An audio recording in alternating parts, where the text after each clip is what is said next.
maths class. I am Shilpa, your maths teacher from Raj International School.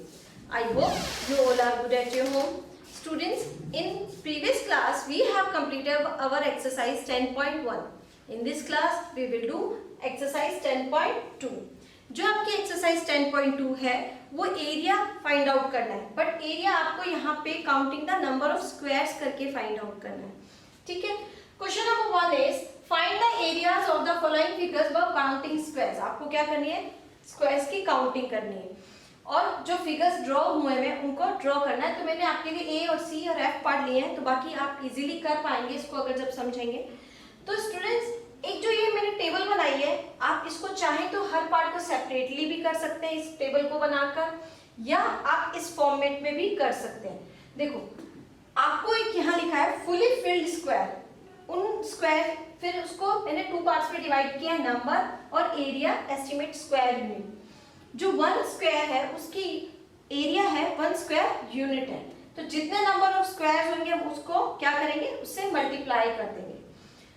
Fully filled square कितने numbers हैं उससे related हमारा कितना area बनेगा. हाफ फिल्ड स्क्वायर है, कितने नंबर्स हैं वो काउंट करेंगे और उससे उसका हम एरिया फाइंड आउट करेंगे. मोर देन हाफ फिल्ड है तो हम उसे पूरा ही एक कंप्लीट मानेंगे. ठीक है.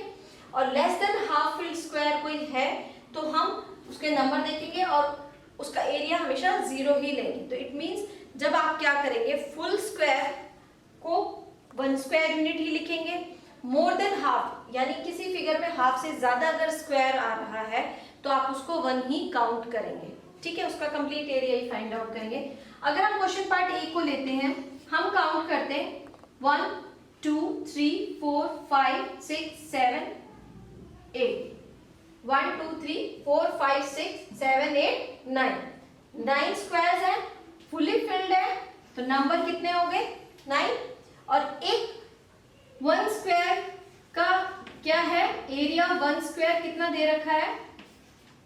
1 स्क्वायर यूनिट. ठीक है.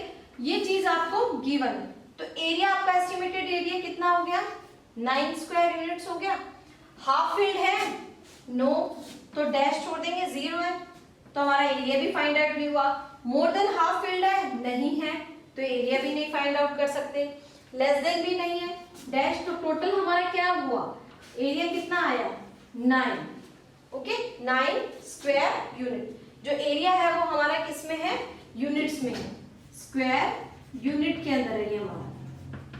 जो भी यूनिट है, सेंटीमीटर्स है तो सेंटीमीटर्स, मीटर्स है तो मीटर्स, स्क्वायर मीटर्स. ठीक है. अब इसका हम सी पार्ट सॉल्व करते हैं. एक चीज देखो, यहाँ पे ड्रॉ में 1 स्क्वायर ये कंप्लीटेड है.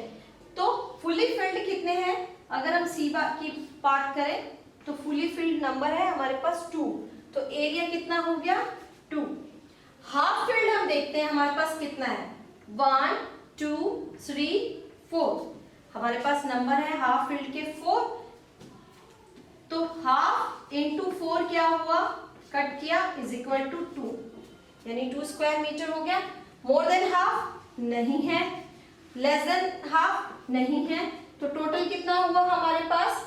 2 and 2 4. तो हमारा आंसर क्या आएगा? 4 square unit.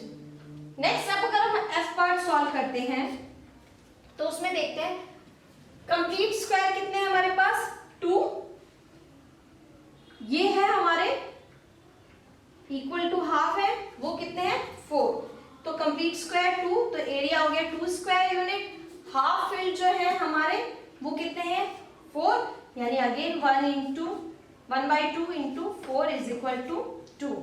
Number of squares जो मोर देन फील्ड हो हाफ वो नहीं है, लेस देन हाफ फील्ड नहीं है, तो टोटल हमारे पास क्या आया?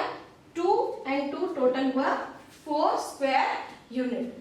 तो इसी तरीके से जो इस क्वेश्चन के रिमेनिंग पार्ट्स हैं, आपको एक चीज देखनी है कि उसमें क्या है. Fully filled square find out करना है, काउंट करना है, कैलकुलेट करना है उसका एरिया. हाफ फील्ड का कैलकुलेट करना है. अब बता रही हूँ मोर देन हाफ के लिए, अगर सपोज मेरा किसी में मोर देन हाफ अगर 2 आता है तो मैं उसको 2 स्क्वायर यूनिट ही लिखूंगी. ठीक है.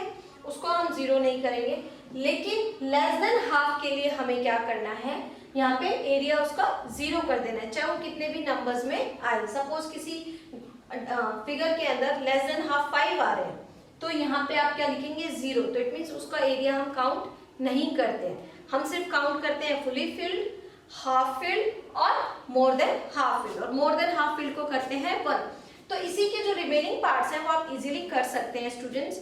Still if you have any doubt, any query, you can contact me. In next class we will do exercise 10.3.